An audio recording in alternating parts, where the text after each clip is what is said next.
হে ৰাম তাহান্ত শৰণাগত যিটো জন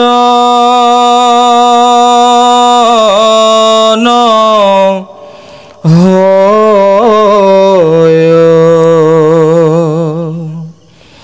সিজনে শেহুৱে মোৰ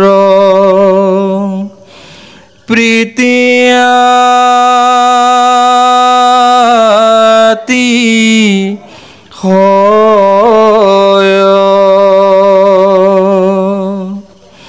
এ ৰাম বিষ্ণুৰ ভকত কেন মতে শ্ৰেষ্ঠ হয় হেন বোলা যদি কহোঁ তাহাৰ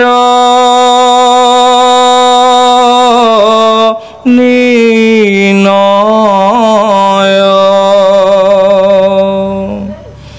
স্বধৰ্মই আচৰে জীৱা পুৰুষে সদায়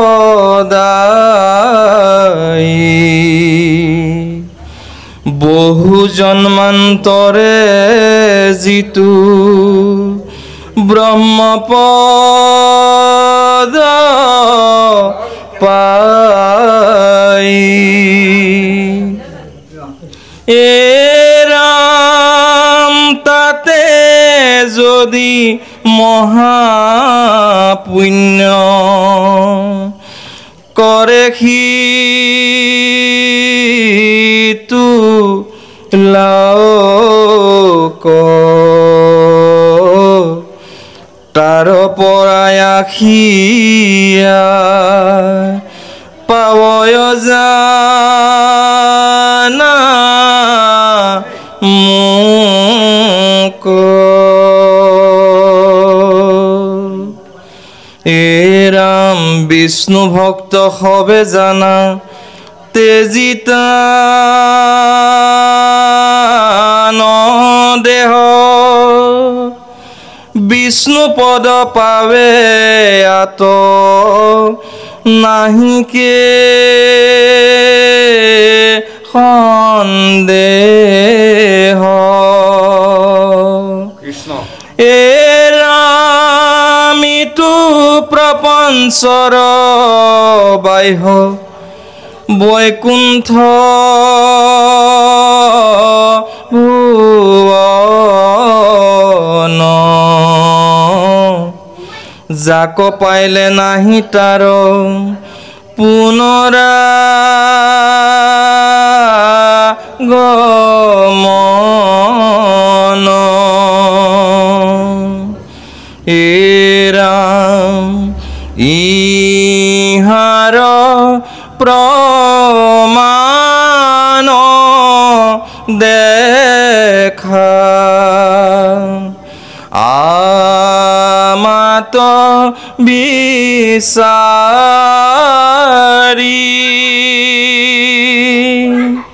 ৰুদ্ৰ হোয়া আছো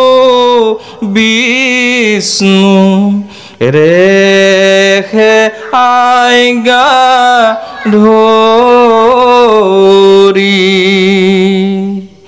ইটো হব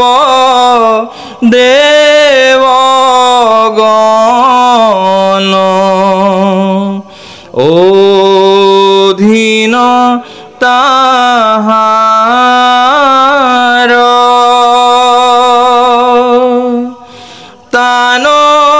তানয়াজ্ঞা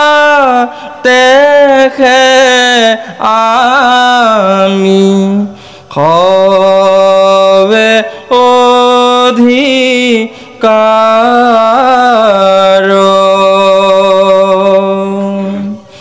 এৰাম জিকালে আমাৰ হুৱে ভোগয়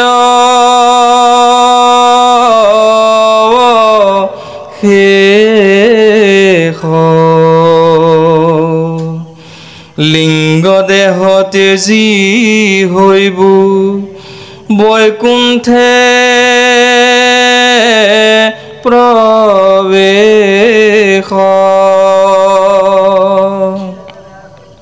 এ ৰাম এতেকে জানিবা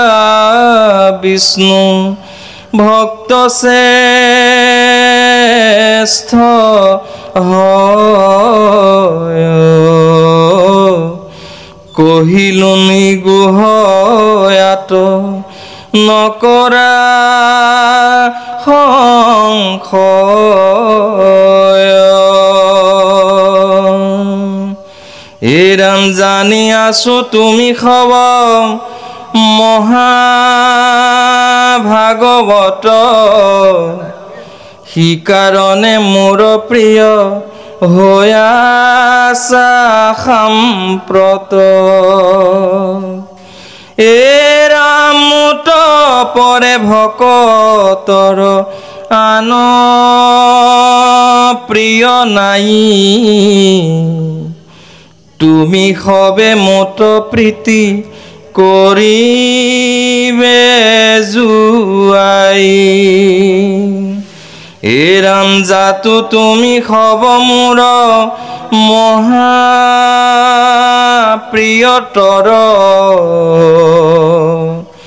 এতেকে সে কহু মন্ত্ৰ আতি শুভ কৰ এ ৰাম পৰম পবিত্ৰ ইটো মহামুখ্য পদ ভকত খবৰ ইহে অখণ্ড সম্পদ এ ৰাম গোপনে একান্ত মনে জপিবে লাগয় সাৱধানে শুনা খবে নৃপতি তনয় এ ৰাম মৈত্ৰে অবুলন্ত শুনা বিদুৰ মহন্ত এতেকে বুলিয়া পাছে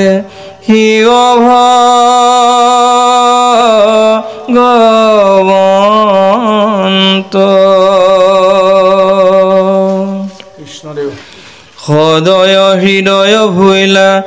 তাখম্বাক প্ৰতি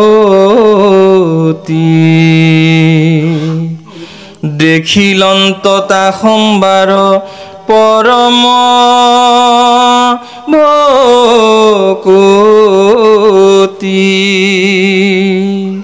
এ ৰাম কৃতাঞ্জলি হুয়াই আছে ৰাজপুত্ৰ গণ নাৰায়ণ পৰ বাক্য বলিলা দেখন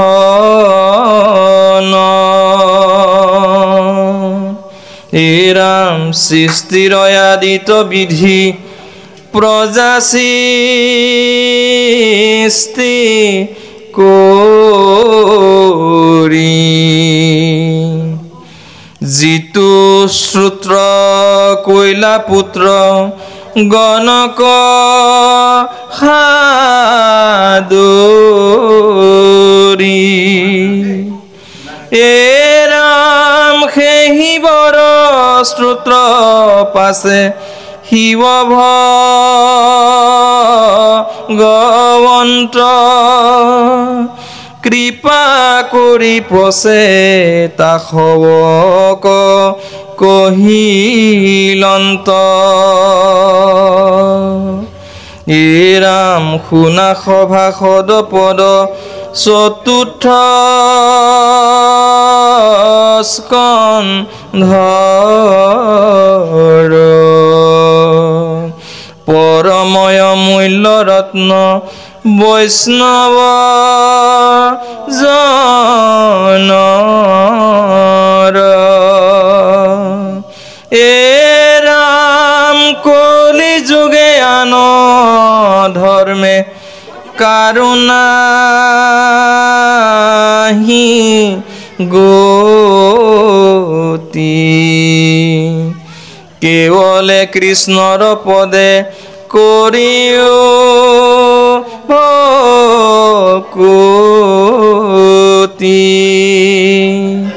এ রাম সাধু সঙ্গে থাকি করা শ্রবণ কীর্তন লোভিবা মুকুতি সিন্ধি সংসার বন্ধন এ রাম দ্বিজবরে কহে পরিহরায়ান কাম পাতক সারুক ডাকি বোলারাম রাম হরি রাম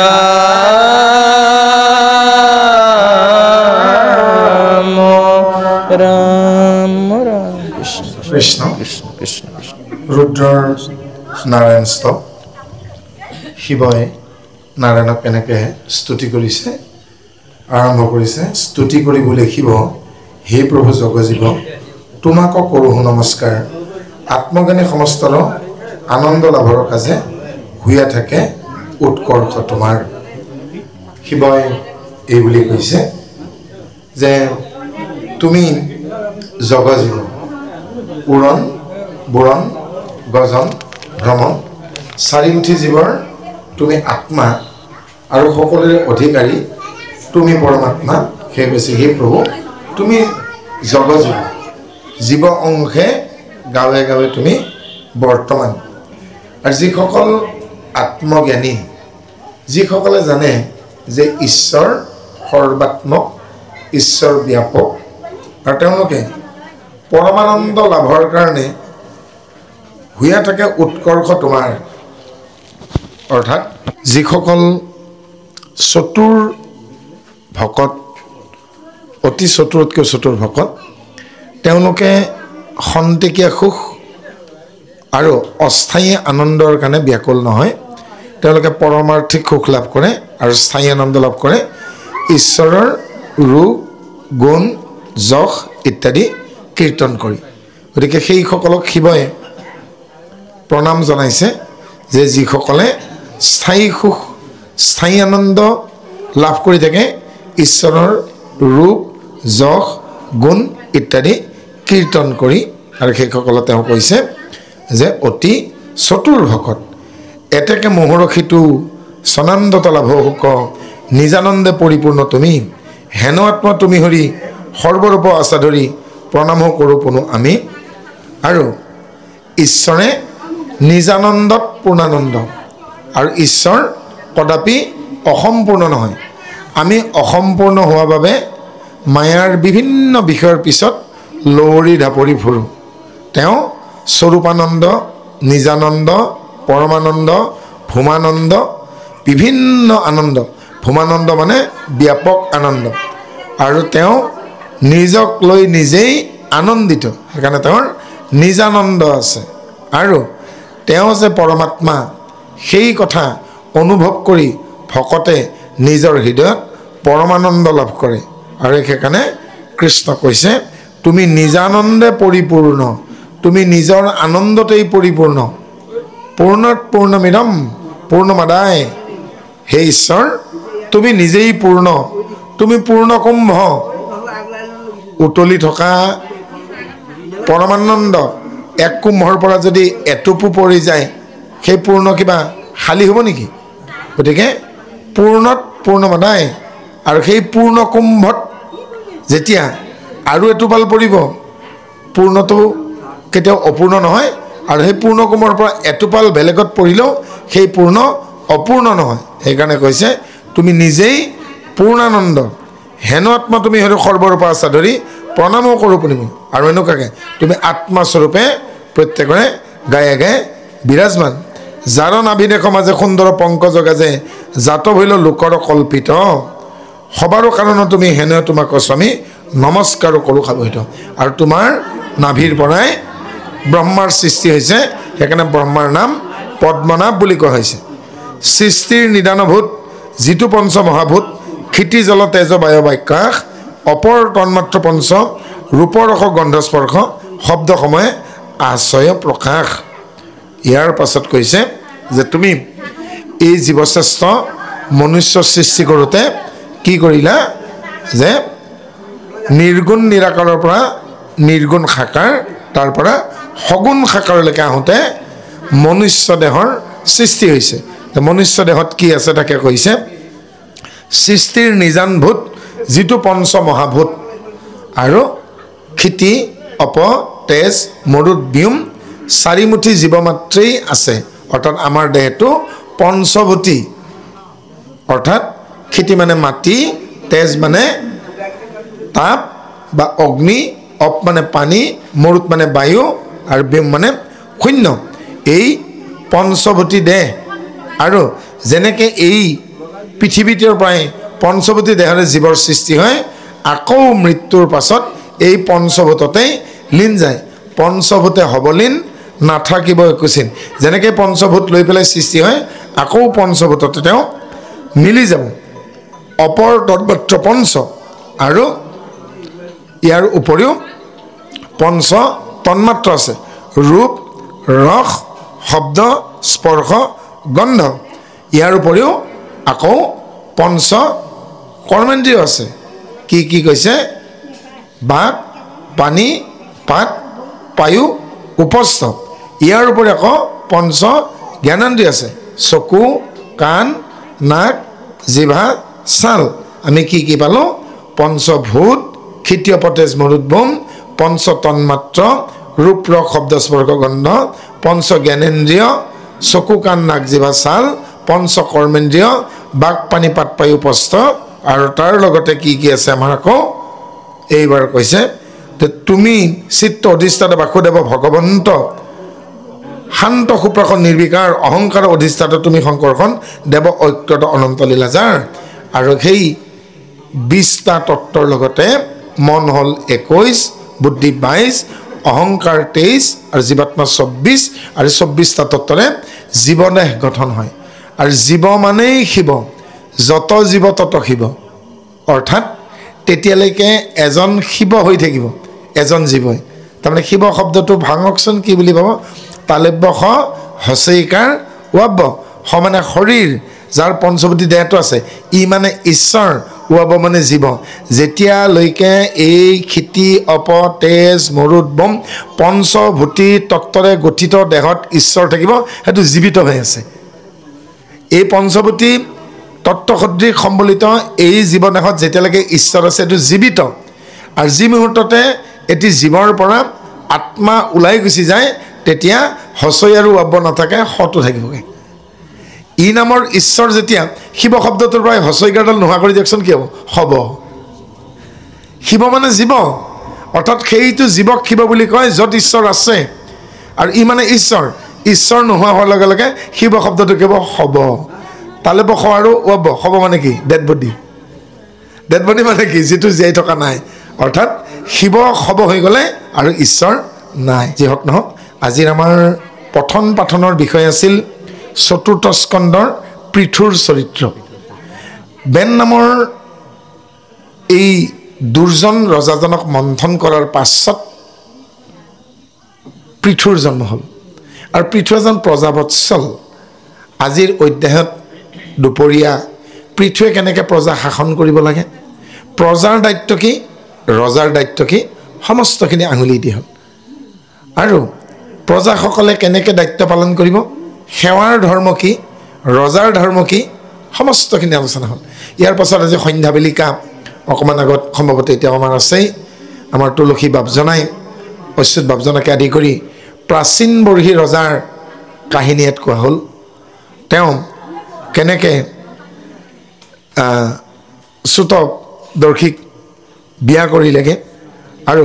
শ্ৰুতদূতী হ'ল সমুদ্ৰৰ কন্যা এই সমুদ্ৰ কন্যাৰ দ্বাৰা প্ৰচেতাসকলক কেনেকৈ জন্ম দিলেগৈ আৰু শেষত ভগৱন্তৰ দাস হ'ব লাগিলে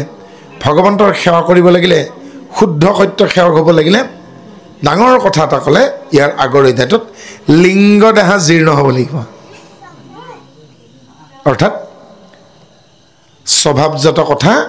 মানুহে প্ৰায় প্ৰত্যেক মুহূৰ্ততে ভাবে পুৰুষে জানে মই মতা মানুহ মহিলা এগৰাকীয়ে ভাবে মই নাৰী কিন্নৰ এগৰাকীয়ে সদায় দুখ প্ৰকাশ কৰা অনবৰতে মই পুৰুষো নহ'লোঁ নাৰীও নহ'লোঁ আক্ষেপ কৰি থকা নাই জানো আৰু এই আক্ষেপটো নোহোৱা হ'ব লাগিব কি হ'ব লাগিব মই জাতি নহয় জ্ঞাতি নহয় মই পুৰুষো নহয় মহিলাও নহয় মই আত্মা মাত্ৰ এই ভাৱনাটো কেইজনৰ আহে সেইজনৰ আহিব যিজনৰ কায় বাক্য মন সম্পূৰ্ণখিনি অৰ্পণ হৈছে যিজনে প্ৰত্যেক মুহূৰ্ততেই ঈশ্বৰৰ চৰণত নিজকে আত্মসমৰ্পণ কৰে আজি ৰাতিপুৱা গৃহস্থৰ আহ্বান ক্ৰমে ভকতসকল আহিছিল অহাৰ পাছত ভকতসকলৰ মাজত আমাৰ যিটো শ্ৰীমন্ত শংকৰদেৱ সংঘাতী গণতান্ত্ৰিক অনুষ্ঠান আৰু ৰাইজৰ মাজত কি হ'ল দিহা পৰামৰ্শ হ'ল বোলে অমুক বাপজনাক বন্তি গছৰ বাবে 4 বস্তু আগবঢ়াৰ বাবে সেৱা ধৰা হ'ল গৃহস্থৰ অৰ্পণ হ'ল গৃহস্থৰ অৰ্পণৰ পাছত সেই ব্যক্তিজনেই পুনৰ আকৌ শৰাই সঁফুৰা সজাবলৈকে আগবঢ়াই দিলে শৰাই সঁফুৰা তেওঁ কি কৰিছেগৈ 4 বস্তু আগবঢ়াইছে প্ৰথম চাউল 4 মুঠি আগবঢ়ালে মগুখিনি দিলে 4টা কল দিলে 4 টুকুৰ নাৰিকল দিলে 4 টুকুৰ আপেল দিলে দিয়া নাই জানো আৰু কলপাতখন ঢাকি দিলে শৰাইখন হৈ গ'ল কিন্তু ইয়াত যেতিয়া সেৱা কৰিছে তেওঁ ৰাইজগেটৰ সন্মুখত এষাৰ বাক্য বুলিছে মনেৰে কি বুলি কৈছেগৈ হে ঈশ্বৰ আজি ভকতে মোক অনুমতি দিয়াত এইখিনি গৃহস্থ দ্ৰব্যক মই যতনাই আগবঢ়াই দিলোঁ লগতে ময়ো মোক যেনেকৈ গৃহস্থই যে যোগাৰ কৰি দিয়া চাউলে বুটে কলে মগুৱে মই অৰ্পণ কৰিলোঁ এই নৈবেদ্যখনত শৰাইখনত ময়ো আপোনাৰ চৰণত নিজকে নিবেদন কৰিছোঁ যেনেকৈ দেউৰীজনে 4 পোহা নিদিয়ে জানো গুৰুদেৱ নাম ভকত 4 বস্তু দিয়া নাই জানো সেনেকৈ শৰাইখনৰ পিছত আমিও নিজকে সদায় অৰ্পণ কৰিব লাগে যে ময়ো আপোনাৰ চৰণত নিজকে নিবেদন কৰিছোঁ সেইটোৱে আত্মনিবেদন যেতিয়ালৈকে আত্মনিবেদন নকৰা শৰাই সম্পূৰ্ণ নহয় আৰু আত্মনিবেদন কৰিলেহে লিংগ দেহা জীৰ্ণ হ'ব অৰ্থাৎ মই পুৰুষ নহয় মই মহিলা নহয় মই কি নহয় মই তোমাৰে অংশ আমিও অংশ তোমাৰ আৰু আত্মনিবেদন খুব প্ৰয়োজন আত্মসমৰ্পণ সেইকাৰণে শ্ৰী গুৰু চৰণত কি বুলি ক'ব লাগে এই শৰীৰ তোমাৰ এই বাক্য তোমাৰ এই মন তোমাৰ যেতিয়া এই শৰীৰটো তেওঁৰ হৈ যাব এই শৰীৰটোৰ দায়িত্ব ঈশ্বৰে ল'ব আৰু এই শৰীৰটোৰ দ্বাৰা বেয়া কাম নহ'ব এই বাক্য তোমাৰ যেতিয়া বাক্যত তেওঁ বাক্য ব্ৰহ্ম তেওঁ শব্দ ব্ৰহ্ম যেতিয়া তেওঁ স্থিতি হ'ব মুখেৰে নিশ্চয় বেয়া কথা নোলাব যিজন মানুহে অবিৰতভাৱে চাখে প্ৰশ্বাসে ঈশ্বৰৰ নাম স্বতঃস্ফূৰ্তভাৱে আহি থাকে সেইজন মানুহৰ জীৱাত বেয়া কথা নাহে যাৰ মুখত স্বতঃস্ফূৰ্তৰে ইচ্ছা নকৰাকৈ স্পণ্টেনিয়াছলি অট'মেটিক বুলি কওঁ স্বতঃস্ফূৰ্তভাৱে নিজে নিজে আহি আছে সেইজন মানুহৰ মুখত নিজে নিজে বেয়া কথা নাহে বাক্য তেওঁৰ হৈ গ'ল অৰ্থাৎ সেইজন মুখৰ মানুহৰ মুখত আৰু বেয়া বাক্য নাহে বেয়া শব্দ নাহে যাৰ বাক্যত ভগৱন্তে নিজে স্থিতি ল'লে সেইজন মানুহে হাতেৰে ভৰিৰে চকুৰে কাণে বেয়া কাম নকৰে যিজনৰ শৰীৰটো ঈশ্বৰে লৈ ল'লেগে সেইজনৰ মনত বেয়া চিন্তা নাহে যিজনৰ চঞ্চল মন স্থিৰ হৈ চিত্তত পৰিণত হ'ল চিত্তৰ বৃত্তি নিয়ন্ত্ৰিত হ'ল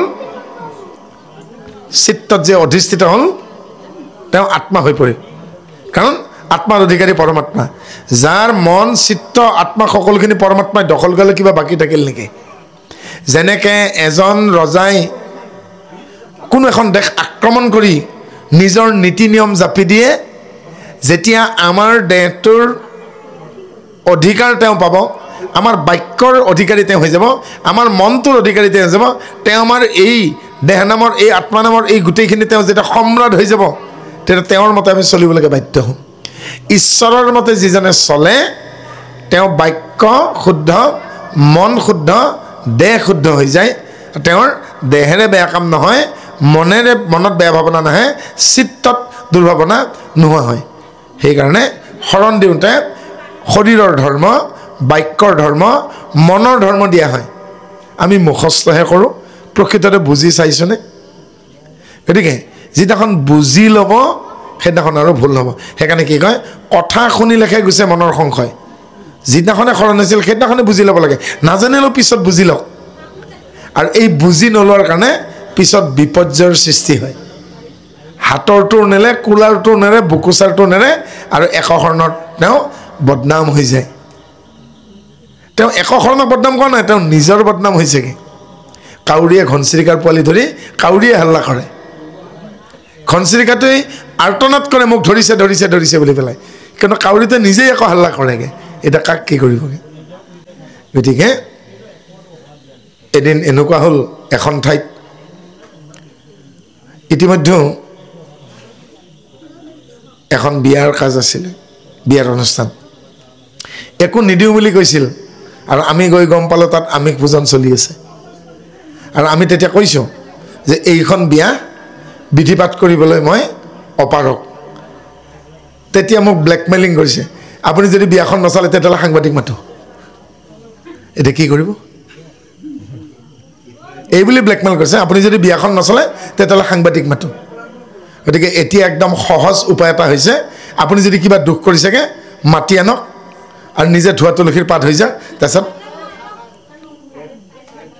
যিজনে দুখ নকৰে সেইজনে শাস্তি খাব এতিয়া বিয়াখন চলাই দিম তাৰপিছত ক'ব চাওক আমি ভোজন দিয়া বিয়াখন দীপক ব্ৰহ্মই চলাই দিলে আপোনালোকে নচলালে কি হ'ল ত মই যে বিপদত পৰিলোঁ মোক কৈছে আপুনি যদি নচলে সাংবাদিক মাতি দিম তাৰপিছত সাংবাদিকৰ আগততো আৰু A to Z চব বকি দিব আজিকালি মিছাটো সঁচা কৰিবলৈকে বহুত উপায় আছে ইতিমধ্যে TRP বাঢ়ি যাব সেই চেনেলটোত আৰু বিতৰ্কিত বিষয়টোক লৈ পেলাই একমাহ ডেৰ মাহ চলি থাকিব পাইছে নহয় বুজি গতিকে বহুত বিপদ হৈছে আজিকালি চলিবৰ কাৰণে গতিকে আচলতে কোনে কাক ঠগাই আছে কোনো কাক সোধা নাই মানুহে নিজকে নিজে ঠগাই আছে নিজকে নিজে ঠগাই আছে গতিকে সত্য যুগৰ পৰা এই কলি যুগলৈকে ভকতৰ সংখ্যা বঢ়া নাই সেই 6 জনেই আছে 6 জনেই আছে বৈষ্ণৱৰ সংখ্যাও বঢ়া নাই গতিকে বৰ সাৱধান গতিকে সেইকাৰণে শিৱই স্তুতি কৰিছে যে আমাৰ এই জীৱনে কেনেকৈ চৰিয়াৰ হয় তাকে কৈছে তোমাৰ মুখৰ অগ্নি বাজহীয়া সবেলোক দহিয়া কৰে চৰাষাৰ হেনাই অন্তক তুমি তোমাৰ চলে যাবে দণ্ডৱতে কৰোঁ নমস্কাৰ গতিকে ঈশ্বৰৰ মুখেৰে যি অগ্নি বাজ হ'ব সৃষ্টিৰ অন্তত মাটি গৈ পানীত পানী গৈ অগ্নিত অগ্নি গৈ বায়ুত বায়ু গৈ শূন্যত শূন্য গৈ অহংকাৰত আৰু এনেকুৱাকৈ গোটেই সৃষ্টি নোহোৱা হৈ যাব আৰু ঈশ্বৰে অকলে থাকিব আৰু সেইকাৰণে তেওঁ কি বুলি কৈছে যে দণ্ডৱতে হেনয় অন্তক তুমি তোমাৰ চৰণে চামি দণ্ডৱতে কৰোঁ নমস্কাৰ আৰু সৃষ্টিৰ অন্তকাৰীও তুমি গতিকে তোমাৰ চৰণত মই দণ্ডৱত কৰোঁ দণ্ডৱত কি বাৰু সাষ্টাংগে আষ্টাংগে তাৰপিছত দণ্ডৱত সাষ্টাংগে মানে 7টা অংগৰে সৈতে সেৱা কৰা আষ্টাংগ মানে কপাল পৰ্যন্ত মাতি লাগিব নহয় আষ্টাংগে কিন্তু সাষ্টাংগটো ভাজা যায় আষ্টাংগটো ভাজা যায় যেতিয়ালৈকে সাষ্টাংগে আৰু আষ্টাংগে প্ৰণিপাত জনাইছিল ব্ৰহ্মাই গৰু গৰখীয়া চুৰ কৰাৰ পাছত কৃষ্ণৰ ওচৰত ক্ষমা খুজে কৃষ্ণই দুবাৰো মূৰটো হলাইছে হোৱা নাই এবাৰ অষ্টাংগে কৰিছে বোলে হোৱা নাই বোলে কি হ'ল তুমি ভাজহে লাগি আছা তুমি ভাজহে লাগি আছা তেতিয়া কৃষ্ণৰ লগৰ যিবোৰ গৰখীয়া সেইবোৰে হাঁহিছে এওঁ বোলে সৃষ্টিকৰ্তা ব্ৰহ্মা হৈ আজি কৃষ্ণক সেৱা কৰিব জানা নাই 12জন গৰখীয়াই হাঁহিলে 12জন গৰখীয়াই ব্ৰহ্মাক হাঁহিছে যে সৃষ্টিকৰ্তা হৈ ব্ৰহ্মাই আজি জগতৰ ঈশ্বৰক সেৱা কৰিব জানা নাই তেতিয়া কৃষ্ণৰ ইংগিতত দাম আৰু সুদাম নামৰ 2জন গৰখীয়াই তেওঁলোকৰ যি দুডাল হাতত লাঠি থাকে গৰখীয়া লাঠি সেই দুডাল কৃষ্ণৰ ফালে পোনকৈ পেলাই দিছে তে ব্ৰহ্মাই সুধিছেগৈ কি কৰিব বিচাৰিছে বোলে আপোনাক ভাৰ খাঙি কৰিব বিচৰা নাই এই লাঠিকেইডাল নি ভাঁজ পোন দণ্ড এই লাঠি দুডাল যেনে পোন আপুনি ভাজ ভোজ এৰি পোনকৈ পৰি দিয়ক বোলে কিহৰ কাৰণে গৰখীয়াই বুজাবলগীয়া হৈছে ব্ৰহ্মাক দণ্ডবতে জানিবা দেহাৰ শৰণ এই লাঠিডাল যেনেকৈ পোন হৈছেগৈ এই সাষ্টাংগে আষ্টাংগে বোলে ভাজ লগাই ৰক পোন হওক চিধা চিধি য'ত কোনো ভাজ নাই গতিকে তেতেলীৰ নিচিনা চিধা বুলি ক'লে আমি কি বুজিমগৈ তেতেলীত 5টালৈকে গাঁঠি থাকে 5টালৈকে গুঠি থাকে মেক্সিমাম গতিকে 5টামান ভাজ হ'ব দেখোন তেতেলী চিধা হয় জানো চিধা কিন্তু তেওঁ তেতেলীৰ নিচিনা তাৰমানে ভাজ আছে অকণমান সেই তেতেলী চিধা হ'লে নহ'ব দণ্ডবধ হ'ব লাগিবগৈ like to be straight what a stick আৰু তেতেলীৰ দৰে নহয় দণ্ডবধ হ'ল দণ্ডবতেৰে যেতিয়া অৱনত হৈছে তেতিয়া ঈশ্বৰে কৈছে আজিৰ পৰা তোমাৰ দেহাটো মোৰ হ'ল যেতিয়া গোটেই দেহাটো পাৰি দিলে কৃষ্ণৰ ওচৰত তেতিয়া মূৰটো চুই পেলাই কৈছেগৈ হে সৃষ্টিকৰ্তা হে চতুৰানন হে পদ্মনাভ আজিৰ পৰা এই দেহাটো তোমাৰ হ'ল কিন্তু আৰু তোমাক 2টা বস্তু লাগিব কাৰণ তুমি মোৰ 3টা বস্তু চুৰ কৰিছিলা মোৰ আটাইতকৈ মৰমৰ প্ৰিয় চেউৰী আৰু দমৰাবোৰ গাইবোৰ আৰু মোৰ গৰখীয়াবোৰ এই 3বিধ বস্তু চুৰ কৰিছিলা গতিকে তুমি মোক 3টা বস্তু দিব লাগিব আজিৰ পৰা এই শৰীৰটোত মোৰ হ'ল এইবাৰ কৈছে মানুহ এই গৰখীয়াবিলাক চুৰ কৰাৰ আগতে তুমি কাবাক কিবা কৈছিলা নেকি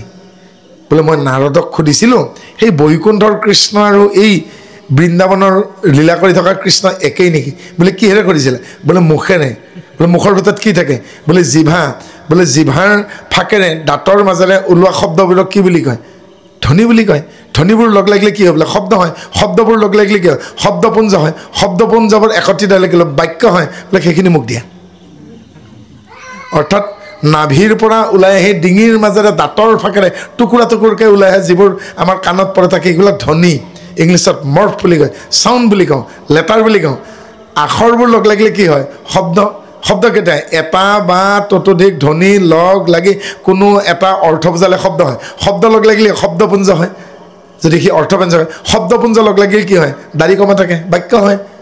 নহয় বোলে বাক্যৰে কি কৈছে নাৰদক খুজিছে কি সুধিছিলা সেই কৃষ্ণই এই কৃষ্ণ একে হয় যে সেই বাক্য মোক দি দিয়া তো ব্ৰহ্মাই কি ক'লে এই বাক্য আজিৰ পৰা তোমাৰ হ'ল আৰু কৃষ্ণই ক'লে এই বাক্য আজিৰ পৰা মোৰ হ'ল বাৰু এই কথাখিনি বাক্যখিনি নাৰদক সোধাৰ আগতে এইটো ভাৱনাটো ক'ত আহিছিল বোলে মনত বোলে সেই মনটো মোক দি দিয়া তেতিয়া ব্ৰহ্মাই মনটো দিলে সেইদিনাখনৰ পৰা কি হ'ল কায় বাক্য মন শৰণৰ নিয়ম হ'ল আৰু শৰণ লওঁতে দণ্ডবধ হ'ব লাগিব সেইকাৰণে দণ্ডবধে জানিবা দেহাৰ শৰণ নামত শৰণ হৰিত শৰণ সন্তত শৰণ জন্ম নিবাৰণ কেইটা শৰণ পালোঁ বাৰু নামত শৰণ হৰিত শৰণ সন্তত শৰণ গাড়ীৰো লাইচেঞ্চ 3খনেই এই ভাইটিয়ে যেতিয়া 2চকীয়া বাহন শিকিছিল তেতিয়া এখন লাইচেঞ্চ দিছিল পৰিবহণ বিভাগে তাৰ নাম আছিল লাৰ্ণাৰ লাইচেঞ্চ বয়স 18 বছৰ হোৱা নাই 18 বছৰ নহ'লে লাৰ্ণাৰ লাইচেঞ্চ পায় গতিকে 18 বছৰ হোৱাৰ আগত কি কওঁ গুৰু পৰিচয় লাৰ্ণাৰ লাইচেঞ্চ নহয় জানো আজিকালি চৰকাৰে 14 বছৰ 15 বছৰতে স্কুটি নিদিয়ে জানো ছোৱালীবিলাকক কিন্তু আকৌ বোলে 18 বছৰ নহ'লে লাইচেঞ্চ দিয়ে মই কাৰণে মামাক সুধিলোঁ মামা 18 বছৰ নহ'লে যদি লাইচেঞ্চ পায় ছোৱালীবিলাকক স্কুটি কিয় দিছে বোলে এখন আছে নহয় বোলে কি লাৰ্ণাৰ লাইচেঞ্চ শিকি আছোঁ 18 বছৰ হোৱাৰ পিছত কি পাবগৈ শৰণখন পালে এতিয়া তাৰমানে light motor vehicle scooty motorcycle Maruti ইত্যাদি চলাব পাৰিব ইয়াৰ পিছত যে ৰাতি যে মানুহ খুন্দিয়ে ডাম্পাৰ নে বাম্পাৰ কয় এইবিলাক ডাঙৰ ডাঙৰ ট্ৰাক চাক এইখন চলাব লাগিলে কি যাবগৈ HMV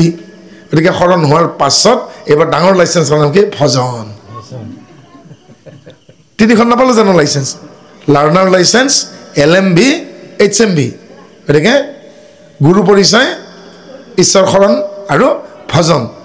কিন্তু যিয়েই নহওকে লাষ্টত আৰু এটা মুধা মৰা আছে শেষত কি দিয়ে দৈ মিঠাই দিয়ে নে নিদিয়ে দিয়ে নে এটা দৈ মিঠাই দিব লাগিব দৈ মিঠাই দিবলৈ কি কৰিব লাগিব নামত শৰণ হৰিত শৰণ সন্তত শৰণ নামত শৰণ মানে শংকৰদেৱ আমাৰ পৰম গুৰু কৃষ্ণদেৱ আমাৰ পৰম দেৱতা ৰাম নামৰ বাটৰ চৰণ ভজনী ভকতৰ শীতল চৰণ এয়া হ'ল নামত শৰণ হয়নে এবাৰ গুৰুত শৰণ শংকৰদেৱ গুৰু সেইখিনি শৰণত হৈ গ'ল হৰিত শৰণ শেষৰটো হ'ল সন্তত শৰণ এনেকুৱা অনুষ্ঠানত অহা যোৱা কৰিব লাগিব আৰু উঠা বহা কৰিব লাগিব দাখন কটাৰীখন যেনেকৈ মাজে মাজে খানশিলত ঘঁহে মামৰখিনিও যায় ধাৰো হয় নহয় জানো গতিকে লোহা ভাল হ'লেই নহ'ব,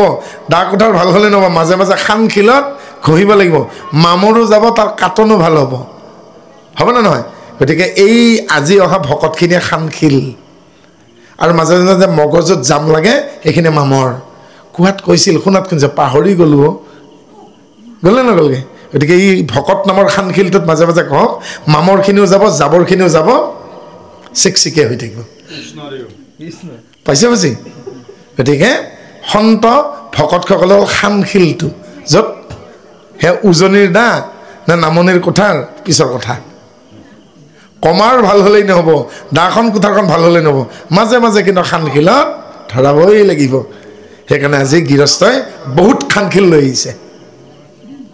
ধৰাইছে নে নাই? এনেকৈ ঘঁহি থাকোঁতে শিলো হৈ যায়, জানে নাযায়? সেনেকৈ সেয়া হ'ল সন্তত শৰণ, জন্ম নিবাৰণ। বহুতে শৰণ ল'লেহে ভজন দিনাখন ভজন বাক্য শৰণ বাক্য পাহৰি যায়। গতিকে এই ভকত নামৰ খানখিলত ধৰাই থাকক। আমি কিন্তু ব্যাখ্যাকাৰক নহয়, আমি স্পিৰিচুৱেল অৰেটৰহে, আমি কথাবাচকহে। আমি কিন্তু বচন নিদিওঁ, প্ৰবচনহে কৰোঁ, কাৰণ বচন গুৰুসকলে দিয়ে। আমি আচলতে সৰলীকাৰক, আচলতে টান শব্দবোৰ যিবোৰ আছেগৈ দাঁত ভঙা, সেইবোৰ অকণমান সহজ সৰল কোমল ভাষাত দিবলৈকে চেষ্টা কৰোঁ। আৰু সেয়েহে শিৱই কি বুলি কৈছে যে মই দণ্ডৱতে শৰণ লৈছোঁ, সাষ্টাংগে কিন্তু শিৱই লোৱা নাই। আৰু এইবাৰ কি কৈছে, বুদ্ধি অধিষ্ঠাতা দেৱ প্ৰণাম হো প্ৰদ্যুম্নক জাত হন্তে বিশ্বক জানয়, ইন্দ্ৰিয় প্ৰধান মন তাৰ অধিষ্ঠাতা তুমি নমো অনিৰুদ্ধ কৃপাময়। মনৰ মানসিকতা হৈছে অনিৰুদ্ধ, ৰুদ্ধ মানে বন্ধ কৰা। অনি নামৰ প্ৰত্যয়টো লগ লাগিছে, অনি নামৰ প্ৰত্যয়টো ৰুদ্ধৰ আগত লগ লাগিলে যিটো দুৰ্বাৰ, যাক বন্ধ কৰিব নোৱাৰি, যাক বাধা দিব নোৱাৰে, মানসিকতা, চটমা। আৰু মাত্ৰ কেইদিনমান পাছতেই বহাগৰ বিহু। তাঁতৰ পাতত যিসকলে বহিছে, যদি মাক বা বয়সস্থ মানুহজনী বহিছে, এহাত কাপোৰ একে বহাতে ওলাব। আৰু যদি জীয়েক বহে, বাৰে বাৰে বৰসূতাত আউল লাগিব, চেৰি বাৰি পৰি যাবগৈ, গাড়ীৰ হুক খুলি যাবগৈ, তুলঠা দৌৰপতিত জোঁট লাগিবগৈ, নাচনীয়ে কৰকাল খাব। আৰু ৰাসখনৰ ওপৰেদি গৈ, তেওঁলোকৰ জপনাৰ ওপৰেদি গৈ এই ৰাস্তাৰ ফালে গাভৰু ছোৱালীজনীৰ চকুকেইটা যাব। কিহৰ কাৰণে? বহিছে তাঁতৰ পাতত, চকু আলিবাটত, চঞ্চল মন। ঘৰতে নাট সদায় যায় নদীৰ ঘাট। সেইকাৰণে উল্টাকৈ বচন কি মাতিছেগৈ, ভালপো নষ্ট গ'ল নুসুধে বাপত, ভাল বস্ত্ৰ নষ্ট গ'ল নিতে উৰে জাপত, ভাল তিৰি নষ্ট গ'ল নিতে যায় হাতত। নষ্ট যোৱাৰ কথা কৈছে, হয়নে? ল'ৰা নষ্ট হ'ব যদি মগ্ৰামী কৰে, তেওঁ যদি ভাবে পুৰণা মানুহ মা দেউতাহঁতে কি জানে। কাপোৰ যদি সদায় ইস্ত্ৰি কৰেগৈ, ভাজক ভাজে ছিঙিব। তিৰোতা হ'ল ঘৰখনি, গোটেই ঘৰখন সমস্তখিনি ৰাখিব লাগে। কিন্তু তৎসত্ত্বেও অপ্ৰয়োজনীয় কথাটো এনেও যদি বজাৰলৈকে অহা যোৱা কৰি থাকে, বজাৰত বহুত বেয়া মানুহ লগ খায়, বজাৰখন বৰ ভাল জেগা নহয়। সেইকাৰণে কি কয়, দুখন গণ্ডগোলীয়া জেগা আছে, তাত গোপন কথা কেতিয়াও পাব লাগে। এক হ'ল বিচনাত, দ্বিতীয়খন হ'ল বজাৰ। বিচনাত বহি গোপন কথা পাতিব নাপায়, আৰু বজাৰত গুৰুত্বপূৰ্ণ কথা পাতিব নাপায়। এইখন বৰ গণ্ডগোলীয়া জেগা বুলি মই কোৱা নাই, কৌটিল্যই কৰিছেগৈ, হয় নহয়? গতিকে বিচনাত বহি গোপন কথা পাতা আৰু সেই বজাৰত গোপন কথা কোৱা একেই কথা, কোনো কাম নাই বুলি কৈছে, ভাল ঠাইত পৰি কৈছে। গতিকে সেইকাৰণে কৈছে স্থান কাল পাত্ৰ ভেদে, এনেই কোৱা নাই কিন্তু, স্থান কাল পাত্ৰ ভেদে। গতিকে আজি দুপৰীয়া সময়ত আমি কি পালোঁ? ল'ৰা যেতিয়া ডেকা হয় বিয়া কৰিবৰ উপযুক্ত হয়, ছোৱালী যেতিয়া গাভৰু হয় বিয়া দিবৰ উপযুক্ত হয়, তেওঁলোকক ছোৱালীজনীক ভনীৰ দৰে জ্ঞান কৰিব কৈছে, ল'ৰাটোক ভাই বুলি ভাবিবলৈকে কৈছেগৈ। ল'ৰা ছোৱালী তেওঁলোক কালি বিয়া কৰিব পাৰে, বা ছোৱালী কালি আমি বিয়া দিব পাৰিছোঁ, তেতিয়া কিন্তু তেওঁলোকক সংৰাগ কৰিব নালাগে, তেওঁলোকক ধৈৰ্যৰে বুজাব লাগে। কাৰণ কালি বিয়া কৰাৰ লগে লগে তেওঁৰ এখন নতুন সংসাৰ হ'ব। আৰু যদি এবাৰ বিশ্বাস ভাঙি যায়, সেই বিশ্বাস জোৰা দিব লাগে, বৰ টান। সৌভাগ্য হওক বা দুৰ্ভাগ্য হওক, চিকিৎসা বিজ্ঞানৰ লগত মই জড়িত হৈ গ'লোঁ। আৰু মোক ইণ্টাৰভিউ লৈছিল এজন চিকিৎসকে, তেওঁ কৈছিল, ব্ৰহ্ম কোনটো বেমাৰৰ ঔষধ ওলোৱা নাই বা প্ৰতিষেধক ওলোৱা নাই? মই চিধাই কৈছোঁ, বেমাৰ চেমাৰ মই নাজানো, এটা বস্তুৱে জানো, সন্দেহ নামৰ বেক্টেৰিয়াটোৰ আজিলৈকে ভেকচিন ওলোৱা নাই। স্বামী স্ত্ৰীৰ মাজত দুজন ভাই ককাইৰ মাজত যদি সন্দেহ নামৰ বেক্টেৰিয়াটো সোমাই গ'ল বেলেগ একো নহয় অহাকালিৰ যুদ্ধৰ কাৰণে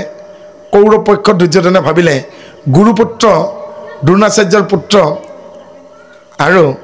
কৃপাচাৰ্যৰ ভাগিন অশ্বত্থামা সেনাপতি পতাই ভাল হ'ব কৃষ্ণই গম পালে অশ্বত্থামা সেনাপতি হোৱাৰ লগে লগে পাল্লা ভাৰী হৈ যাব অশ্বত্থামা মাতিলে ইফালে আহাচোন আৰু মাতিনি কাণে কাণে ক'লে হেৰা এটা কথা কোৱাচোন পৃথিৱীত টান কাম কি কি ডাল টান কাম হ'ব আৰু কৃষ্ণ আপুনি কি ভাবে মোৰ হিচাপত হাতীৰ পোৱালি এটা কোলাত লোৱা মহ এটা কাপোৰ পিন্ধোৱা হয়নে আৰু বাদুলিৰ গোবৰ বিচাৰি ফুৰা পৃথিৱীৰ টান কাম ঢেকীয়া ফুল পালেও এই তিনিটা বস্তু নোৱাৰিবা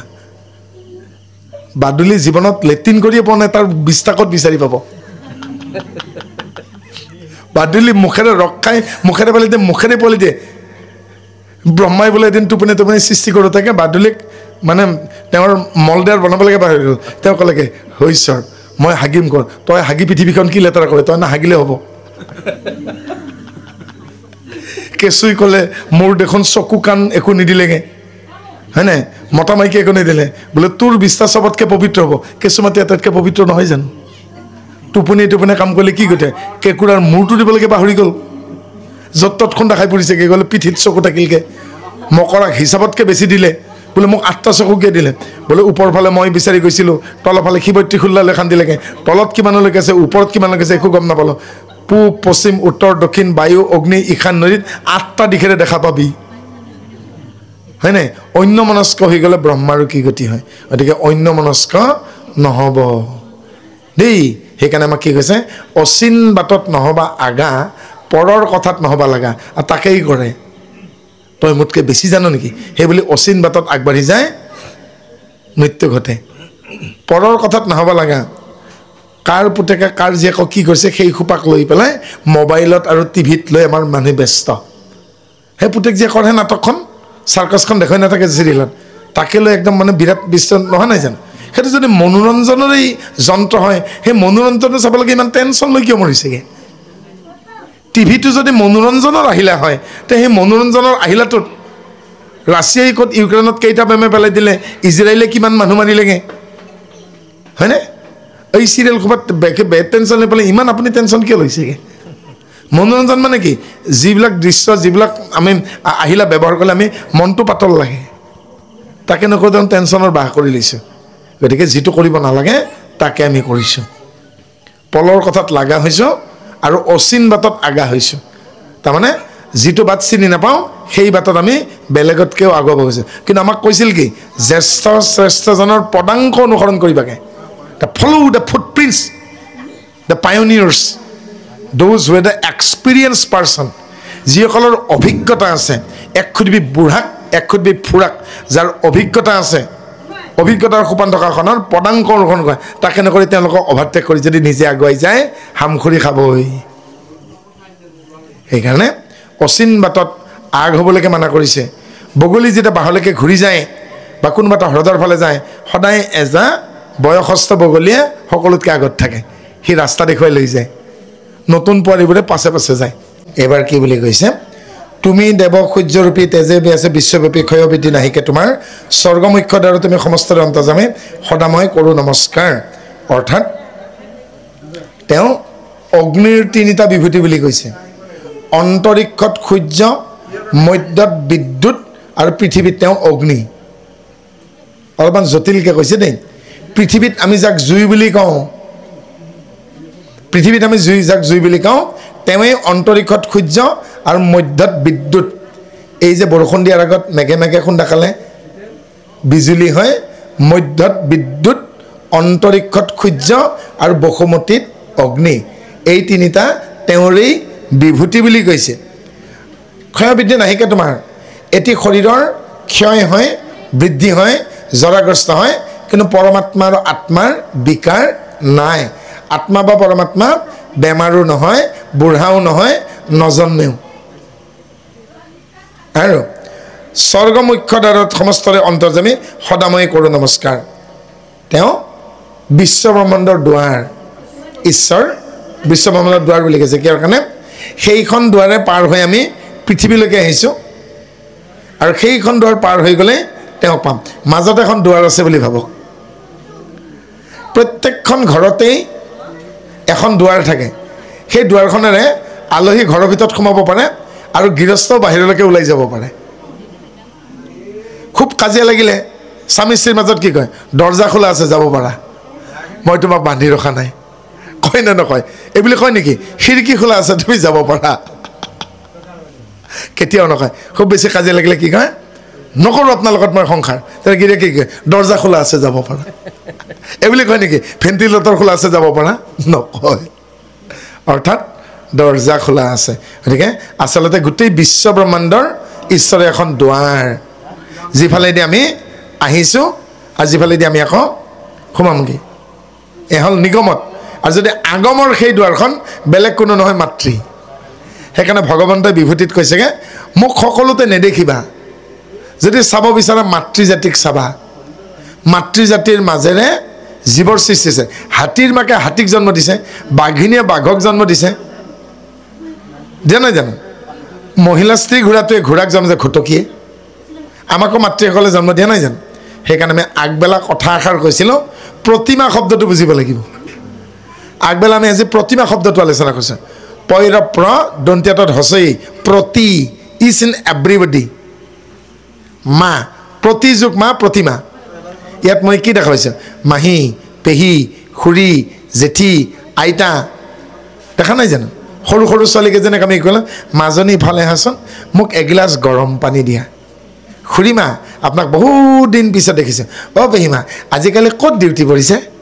আইতা মা আপুনি এতিয়াও কিন্তু ধুনীয়া হৈ আছে দেই দেখা কালত বা কেনেকুৱা আছিল এনেই জোকাইছোঁ আইতাক কিন্তু প্ৰত্যেকতে মা লাগি থকা নাই জানো নিজৰ জন্ম দিয়া মা মাৰ ভনী মাহী দেউতাৰ ভনী পেহী চবতে মা লাগি আছে পেহী মা আইতা মা খুৰী মা জেঠী মা মুছলমানে কয় মাক কি বুলি কয় আম্মা বুলি নকয় জানো বাদ দিয়ক গৰুটোৰ কাষত জানো সিও হাম্মা বুলিয়ে কয় তাতো মা আছে হয় নে নকয় আমাৰহে আজিকালি পাপা পাপি কোৱা হ'লগৈ বাপেকক পাপা কয় মাকক পাপি কয় নে নকয় কিন্তু আচলতে মা যাৰ কাৰণে পৃথিৱীখন দেখিছোঁ মা মাতৃ দেৱী ভৱ পিতৃ দেৱ ভৱ আচাৰ্য দেৱ ভৱ অতিথি দেৱ ভৱ পিতৃ মাতৃ আচাৰ্য অতিথি এই চাৰিজন দেৱতা হয়নে গতিকে যাৰ কাৰণে আমি পৃথিৱীখন দেখিলোঁ মা ঈশ্বৰে কৈছেগৈ মা নামৰ দুৱাৰখনেৰে পৃথিৱীলৈকে আহিছে দেই আৰু মা নহ'লে জানো আমি আহি পালেহেঁতেন যদি আমি মাটি ফুটি ওলালোহেঁতেন তে প্ৰসন্ন কোমতি হ'লেহেঁতেন মই কেঁচু হ'লোহেঁতেন আৰু গছত লাগিলে কঁঠাল হ'লেহেঁতেন মই আম হ'লোহেঁতেন আমি গছতো লগা নাই মাটি ফুটি ওলোৱা নাই মা নামৰ সেই আগমৰ দুৱাৰেৰে আহিছোঁ কিন্তু আহিলেও তাতে কিন্তু এটা লাগিছে সেইজনে নিষ্কাম ভকত যিজন ভকতক মায়া মাতৃয়ে জন্ম দিলেও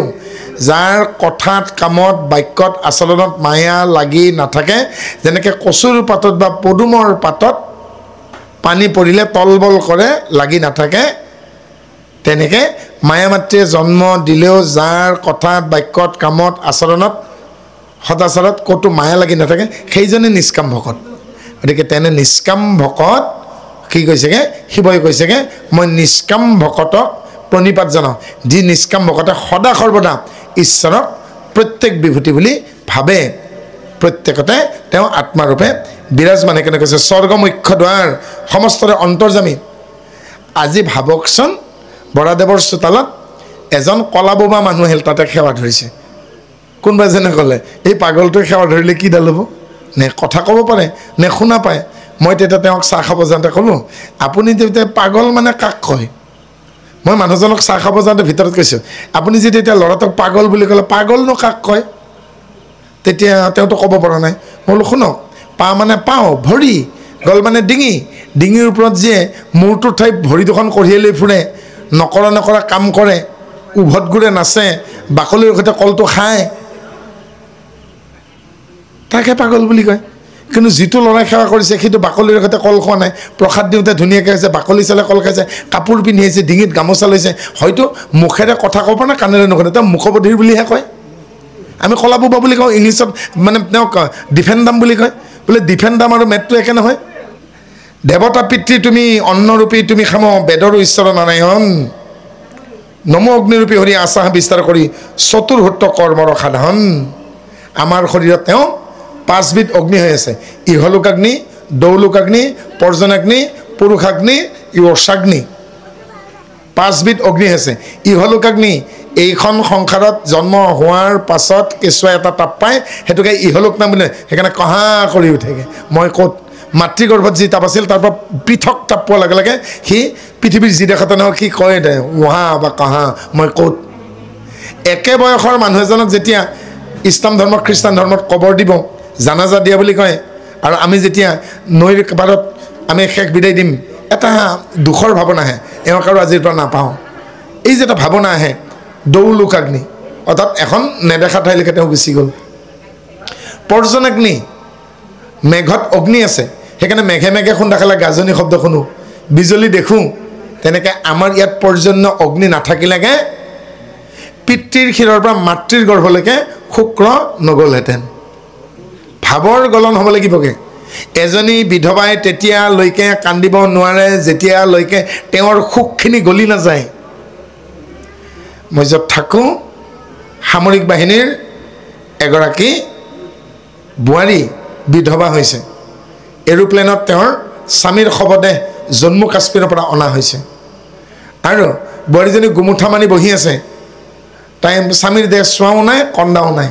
তেতিয়া আইতা শাহুৱে মোক কৈছেগৈ কিবা এটা কৰ তাই যদি নাকান্দে মৰি থাকিব তাইক টানি লৈ গৈ যেতিয়া স্বামীৰ ক্ষত বিক্ষত মুখখন দেখুওৱা হ'ল যেতিয়া সেই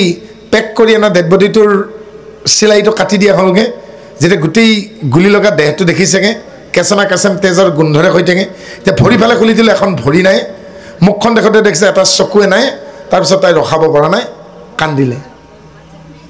মোক আইতাজনীয়ে সুধিছে এতিয়া কিয় কান্দিলে মই বোলো পদাৰ্থৰ 3টা অৱস্থা গোটা জুলীয়া গেছীয় আপোনাৰ নাতি বোৱাৰীজনীৰ সুখখিনি গেঠালা মাৰি আছিল বৰফ হৈ আছিল আৰু স্বামীৰ সেই ক্ষতবিক্ষত দৃশ্য দেখি ৰ'ব নোৱাৰি তাইৰ সুখখিনি গলিল চকু পানী হৈ আহিল শেষত কি গেছীয় সুকৰ চকু পানী ইমানেই গৰম বসুমতীত পৰাৰ আগতে আধা বাষ্পীভূত হৈ গ'ল গোটা জলীয় গেছীয় 3টা নহ'ল জানো গতিকে ভাৱনা যেতিয়ালৈকে গেঠেলা মাৰি থাকিবগৈ কান্দিবও নোৱাৰে হাঁহিবও নোৱাৰে শোকস্তব্ধ হৈ মৰিও থাকিব দৰকাৰ হ'লে কি ভাৱ কি গতি সকলোৰে আছে নিজস্ব লয়লতি আহেনো ক'ৰ পৰা যায়নো ক'লৈ নাপায় আকৌ গুৰিয়াতি একেবাৰে চুটি কবিতা ভাৱনা ইয়াতকৈ আৰু চুটি কবিতা নাই কি ভাৱ কি গতি সকলোৰে আছে নিজস্ব লয়লতি আহেনো ক'ৰ পৰা যায়নো ক'লৈ নাপাওঁ একো গুৰিয়াতি গতিকে এই মাত্ৰ এজন মানুহক হত্যা কৰা এজন হত্যাকাৰীয়ে অলপ পিছত দেখিব ব্ৰেড আৰু পানীৰ বটল এটা কিনি পেলাই অন্ধ ভিক্ষাৰী এজনক দান দিছে আধা ঘণ্টা আগত মানুহ এজন হত্যাকাৰীয়ে হৈছে নিষ্ঠুৰভাৱে হত্যা কৰিব পৰা মানুহ এজনে আধা ঘণ্টা পিছত দেখিব এটা ব্ৰেড 20 টকাৰ কিনি আনি 10 টকাৰ পানীৰ বটল কিনি আনি অন্ধ ভিক্ষাৰী এজনক কাষত দিছে তে কি বুলি ক'ব প্ৰত্যেক ছেকেণ্ডে প্ৰত্যেক মুহূৰ্তে মানুহৰ মনৰ ভাৱনা ইমান স্পীডত সলনি হয় যেনেকৈ চকুৰ আগত নদীখন দেখিছোঁ কিন্তু নদীৰ পানী সলনি হৈ আছে সেই নদীখন আপুনি বুঢ়ালুইতখন ডিক্ৰংখন খৰাখন আপোনাৰ দেউতাই দেখিছিল ককাই দেখিছিল কিন্তু সেই নৈৰ পানীখিনি একেখনি নহয় নৈৰ আপোনাৰ নামটো সলনি হোৱা নাই কিন্তু নৈৰ পানীখিনি আপোনাৰ আগবেলা দেখা পানীখিনি পিছবেলা যেনেকৈ নহয় প্ৰত্যেক মুহূৰ্ততে মানুহৰ যি চেতনা স্ৰোত আছে কনচিয়াছনেছ মানসিক চেতনা স্ৰোত এখন নদী আছে এই নদীৰ 2টা পাৰ আছে চেৰিবেলাম কৰ্টেক্স আৰু চেৰিব্ৰাম কৰ্টেক্স এই নদীৰ ভাৱনাৰ এই ভাৱনাক যিয়ে নিয়ন্ত্ৰণ কৰে তাকে পাগল বুলি কয় সেইকাৰণে মই চাহ খাওঁতে ক'লোঁ মহাশয় পাগল আৰু কলা বোবা একে নহয় অভিধান পঢ়িব আৰু কি ক'ম গতিকে 5 বিধ অগ্নি ইহলোকাগ্নি দৌলোকাগ্নি পৰ্জনাগ্নি পালোঁ এইবাৰ 4 নম্বৰ অগ্নিৰ নাম আছে পুৰুষাগ্নি যদি কোনো পুৰুষৰ গাত নাথাকে তেতিয়াহ'লে তেওঁ পিতৃ হ'ব নোৱাৰিব তেওঁ যিমানে সবল খুটাম নহওক কিয় তেওঁৰ যদি পুৰুষাগ্নি গাত নাই পিতৃ হ'ব নোৱাৰিব এগৰাকী নাৰীৰ গাত যদি য়শাগ্নি নাথাকে তেতিয়াহ'লে তেওঁ মাতৃ হ'ব নোৱাৰিব আৰু যিগৰাকী ব্যক্তিৰ গাত পুৰুষাগ্নিও নাই য়শাগ্নি নাই তাকে কিন্নৰ বুলি কয় অসমীয়াত নপুংসক বুলি কয় ইংলিছত ট্ৰান্সজেণ্ডাৰ বুলি কয় শিখণ্ডী দ্ৰৌপদীৰ ভায়েক আমি কি কি অগ্নি পালোঁ ইহলোকাগ্নি দৌলোকাগ্নি পৰ্জনাগ্নি, পুৰুষাগ্নি, য়োষাগ্নি 5বিধ অগ্নিৰূপে তেওঁ থাকে। বহু সময়ত আমি বহু কথা পাতোঁ ঘৰত, অকণমান এই ধৰণৰ কথা পাতিবচোন। মই বুদ্ধি এটা কৰিছোঁ দেই, বন্ধৰ দিনত, পূজাৰ বন্ধ, বিহুৰ বন্ধ, ৰবিবাৰ দুপৰীয়া ভাত পানী খাই উঠি গাৰ্জেনবিলাকে, অভিভাৱকবিলাকে এখন খেল খেলিবচোন। যিবিধ খেল খেলিলে আপোনালোকৰ আৰু আপোনালোকৰ ল'ৰা ছোৱালীকেইটাৰ মগজুৰ বিকাশ হয়। এই যে হোমিঅ'পেথিকত ডক্টৰে যে পুৰিয়া বনাই দিয়ে ঔষধ, সেনেকুৱাকৈ পুৰিয়া বনাব। আৰু পুৰিয়াবিলাকত এটা ছাবজেক্ট ঘটি, বাতি, লোটা, কীৰ্তন, নাম, তাল, খোল, ঢোল, চন্দ্ৰতাপ, লাইট, মাইক্ৰফোন, পুথি, গীতা, ভাগৱত, পুৰুষ, মহিলা, ল'ৰা, ডেকা, বিভিন্ন ছাবজেক্ট লিখিব। লিখি পেলাই পুৰিয়া বনাই এটা বটলত সোমাই দিব। সোমাই দি বোলে আমি এটা খেলা খেলোঁ। ল'ৰা ছোৱালী নাতি পুতিক লৈ সকলোৱে পাতি এখন পাৰি পেলাই বহিব। এজন এজনকৈ, এজনে এবাৰত চান্স পালে হাতখন সোমাই দিব, যি ছাবজেক্ট পাব তাকে ক'ব। সেই লিপষ্টিকো হ'ব পাৰে, গীতাও হ'ব পাৰে, সেই কীৰ্তনত থগাখনো হ'ব পাৰে, লাইটটো হ'ব পাৰে, সেই নামঘৰৰ চাকি হ'ব পাৰে, ধূপদানি হ'ব পাৰে। হে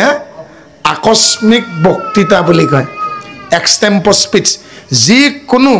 বিষয়ৰ কাৰণে সাজু হৈ থাকিব। আৰু আমাৰ আইতা আৰু ককাই আমাৰ লগত আজিৰ পৰা প্ৰায় 45 বছৰ আগতে সেই খেলাখন খেলিছিল। এতিয়া আমাৰ বয়স 2-13 বছৰ। এতিয়াও মনত পৰে আইতা আৰু ককাহঁতে সেই খেলাখন খেলিছিল কাৰণে আমি যিকেইজন ল'ৰা ছোৱালী আছিলোঁ, নাতিপুতি আইতাহঁতৰ, আমাৰ কোনো ছাবজেক্টৰ প্ৰতি ভয় নাছিল। চব থাকে, মানুহ, কুকুৰ, গৰু, হাল, নাঙল, জুৱলি, তাঁতশাল, লোটা, বাঢ়নি, গাড়ী মটৰ, দিগ, বাণী, চেউৰী, দমৰা, হাতী, হস্তিনী, দাঁত, মাউস, যিকোনো সেনেকুৱা কৰকচোন। যিকোনো বিষয়ৰ ওপৰত আপোনাৰ ল'ৰাটোৱে, আমাক এজনী এঞ্জেলা চাংমাই হ'লে নহ'বতো, এটা প্ৰসন্ন হ'লে মোক নহ'বতো, এজন মোক ইয়াতে তুলসী বা এজন মোক এই মানে ভৱানন্দ ৰাজখোৱা, এজন সেই মহেন্দ্ৰ ৰাজখোৱা হ'লে নহ'বতো। মাত্ৰ মহেন্দ্ৰ দুটা পাইছে, এটা স্বৰ্গত থাকে, এটা ইয়াতে ধুনাবাৰী ঘাটত থাকে। এই দুটাৰে কিডাল হ'বগৈ? আৰু লাগে মোক। দুজন ঐশ্বত পাইছে, ঈশ্বৰৰ নাম ঐশ্বত, আৰু এইফালে আমাৰ সেই উৰিয়াম পৰাৰ হৈছে, এই দুজন ঐশ্বতেদি কি হ'ব? আৰু লাগে, আৰু লাগে। গতিকে চাওক, মোৰ ভাষা বেলেগ, মোৰ কাপোৰ বেলেগ, মই যিখন ঠাইৰ পৰা আহিছোঁগৈ। এতিয়া আমাৰ ঘৰত মই কথা পাতিলে আপোনালোকে একোডাল বুজি নাপাওঁ, মা মানচি জালে জাকে হৈ যাব। পাইছে বুজি? এতিয়া মই অসমীয়া এই গ্ৰামাৰখন, ব্যাকৰণখন নপঢ়িলেতো আপোনালোকৰ ভাষা নক'ব নোৱাৰিলোহেঁতেন। মইতো কওঁতে আপোনালোকে বুজি পাইছে, মই দ্বিতীয় ভাষা এটাত কথা পাতি আছোঁ দেখোন। ইয়াত অহাৰ কাৰণে মই অকণমান দীঘলকৈ কাপোৰ পিন্ধিছোঁ। আমিতো তাত আঁঠুৱাটো মানে আঁঠুটো কিবাকৈ ঢাক খাই আৰু মহাত্মা গান্ধী টাইপত আমি কাপোৰ পিন্ধোগৈ, হয় নহয়? গতিকে আজি জনজাতীয় লোকসকলে বুজিছে, মদ গাহৰি এৰিছে, আৰু আনন্দৰ বিষয় মানে চবকা সাথ চবকা বিকাশ মোদীয়ে কয়, সেইকাৰণে আকৌ মদ গাহৰি নতুনকৈ এচামে খাব শিকিছে, নহয় জানোকে? আজি প্ৰস্তাৱ হৈছে সদনত, বুকুৰ গুটাম ছিঙি গৈছে, হোল নাইট বোলে মদৰ দোকান খোলা থাকিব। কিন্তু প্ৰস্তাৱ এনেকুৱা হ'ব লাগিছিল, হোল নাইট মেডিকেলৰ OPD খোলা থাকিব, হয়নে? পাইছেনে বুজি? গতিকে চবকা সাথ চবকা বিকাশ কেৱল মদেৰে হ'লে নহ'ব। গতিকে এহে কলিযুগ, একো আচৰিত কথা নহয় দেই। গতিকে আচৰিতৰো আচৰিতক স্বাভাৱিক বুলি ভাবিব। কিবা যদি নোহোৱা ঘটনা হৈছে, ঈশ্বৰৰ বিচাৰ বুলি মানি ল'ব। কাৰণ নোহোৱাটোক হোৱা, হোৱাটোক নোহোৱা কৰিব নোৱাৰে। আপোনাৰ মতে আপোনাৰ চাৰিবাৰটো হ'ব যেতিয়া আপুনি ঈশ্বৰৰ মতে কৰিব। তাকেই শিৱই কৈ আছে, গতিকে তুমিয়ে জলচক্ৰৰ অধিষ্ঠাতা, শিশু প্ৰাণীৰ আত্মাতা সম্বাদ দেহৰ ওপৰত বিৰাট মূৰ্তিক আছে ধৰি, আৰু এই বিৰাট বিশ্ব তেওঁৰেই বিভূতি। সাংখ্য যোগাতৰো তুমি ঈশ্বৰ তোমাক অনুমতি তুমি বিনে নাই মোৰ আন, মহাধৰ্মৰূপী শ্ৰীকৃষ্ণ অকুণ্ঠ বৃদ্ধি, তুমি দেৱ পুৰুষ পুৰাণ। তুমি আচলতে পৰম পুৰুষ, আমি পুৰুষ নহয়, আমি আত্মা মাত্ৰ, আমি অংশহে। কৰ্তা যে কৰণ কৰ্ম এই তিনি শক্তিযুক্ত অহংকাৰ ৰূপী ৰুদ্ৰ তুমি, জ্ঞানক্ৰিয়া ৰূপী ব্ৰহ্ম তোমাক প্ৰণাম কৰোঁ, বাক্য যথেষ্ট জিলা হাস্বামী। গতিকে কৰাওঁতাও তেৱেই, কৰ্তাও তেৱেই, সৃষ্টিকৰ্তা তেৱেই, তেওঁৰ সৃষ্টিও তেওঁৰেই। যেনেকৈ ল'ৰা ছোৱালীবিলাকে কেতিয়াবা কেৰাম খেলে, কেতিয়াবা লুডু খেলে, একো নালাগে কচু গুটি খেলে, কচু ঠাৰি কাটি পেলাই খেলে, খেলা হ'লে গুটিবোৰ সামৰি নথয় জানো? সেনেকৈ সৃষ্টিৰ শেষত তেওঁ সামৰি থয়। হৈ জগতে উদৰে ধৰি শয়ন কৰন্ত হৰি শনিৰোধন কহিলো স্বৰূপ চাৰিমি চামায়াময় নিজ ব্ৰহ্মৰূপ হয় হেমুকুটি বলিয়াকে ভূপ গোটেই মায়া মই চব সামৰি খেলখন সামৰি তেওঁ অনন্ত সজ্জাত শয়ন কৰিব গতিকে আমি তেওঁৰ নাটকৰ পুতলাহে চাবি দিয়া পুতলা যেনেকৈ চলায় আমাক তেওঁ যেনেকৈ ইচ্ছা সেনেকৈ নচুৱাই আছে সেইকাৰণে ভীষ্মক শেষত ক'লে তুমি কি কৰিবা মই কৰিছে মোৰ বহুত পাপ হ'ল বোলে মই কৰোৱাইছোঁ তোমাৰ দ্বাৰা সেইখিনি নকৰিলেগৈ এইখন নাটকেই নহয় গতিকে এহিমতে নমস্কাৰ কৰি আছোঁ পুনৰবাৰ প্ৰাৰ্থনা কৰন্ত মাধৱত হে প্ৰভু প্ৰাণস্বামী তোমাকো দেখিবা আমি বাঞ্ছা কৰোঁ সদায় মানত গতিকে শিৱই এই বুলি ক'লে তুমি মোৰ প্ৰাণৰ তুমি হৃষিকেশ মই যাতে মোৰ প্ৰাণত তোমাৰ অৱস্থিতি সদায় পাওঁ মই যাতে চাখে প্ৰশ্বাসৰ প্ৰাণত তোমাৰ স্থিতিক যাতে মই সদায় পাওঁ তজুৰূপ মনোৰম ভকতৰ প্ৰিয়তম ভাগৱত জনৰ পুজিত নিৰন্তৰে ইন্দ্ৰিয়ৰ গুণৰ প্ৰকাশৰ হেনৰূপ দেখাই থৈ উভতা বৃক্ষৰ 5ডাল শিপা কাটিলে জীয়াই থাকে নাকাটিলে মৰি যায় আমাৰ দেহটোক উল্টাকে ভাবক চকু কাণ নাক জিভা ছাল বাক পানী পাত পাই উপত্ৰ উভতা উভতিকে 5ডাল এই 10ডাল শিপা আছে নহয় জানো আৰু এই যেনেকৈ চাহ বাগানত চাহ গছবোৰ কলম দি থাকে কলম দি থাকিলে জোপোহা হয় আৰু মাজে মাজে কলম দিলে নতুন পাত ওলায় এটি গলি দুটি পাত সেই পাতবোৰ ছিঙিলে গৈ পেলাই চাহ হয়গৈ ঠিক তেনেকৈ পঞ্চকৰ্মেন্দ্ৰিয় পঞ্চজ্ঞানেন্দ্ৰিয়ৰ যিখিনি বৰ্ধিত যিখিনি অতিৰিক্ত তাক মাজে মাজে কলম দি থাকক আৰু কলম দি যদি নাথাকে আপুনি নিয়ন্ত্ৰণৰ বাহিৰত যাব কিমতে ভকতি কৰিব তোমাত হৰিহ